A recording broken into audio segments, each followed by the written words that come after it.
అవినీతి పరులకు స్థానం లేదు, మొత్తం కాళేశ్వరం ప్రాజెక్టుపై సిబిఐ విచారణ చేపట్టాలి, కాంగ్రెస్ నేతల కృత్రిమ సృష్టి వల్లనే యూరియా కొరత. ఒకవైపు బీజేపీ వాళ్ళేమో కాంగ్రెస్ వాళ్ళపై యూరియా విషయం, వీళ్ళేమంటున్నారు, కాంగ్రెస్ ఉన్న పార్టీ ఇది డైరెక్ట్ కేంద్రం నుంచి వస్తలేదు, మేమేం చేస్తాం, మేము ఉంటే మేము రైతులకు వంచామని చెప్పేసి కాంగ్రెస్ వాళ్ళు అంటారు.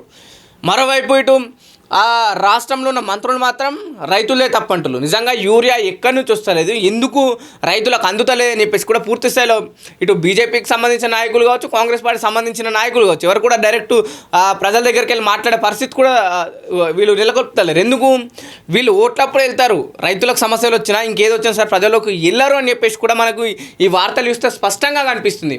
మీరు రేవంత్ రెడ్డి గారు చేసిన వాక్యాలు కూడా చూడండి ఒకసారి. ఇక్కడ కూడా మీరు రైతులు ఎక్కువ ఆవేశపడకండి, కాస్త మీరు శాంతంగా ఉండండి, మీ పంట నష్ట పరిహారం లేకపోతే ఇంకేమన్నా అయితే మేము ఖచ్చితంగా మేము దాన్ని ఆదుకుంటాం ఇట్లాంటి మాటలు అంటలేరు. కానీ ఒకసారి 1000 మంది యూరియా సెంటర్కి పోతే అందరికి ఇట్లు ఇవ్వగలుగుతాం.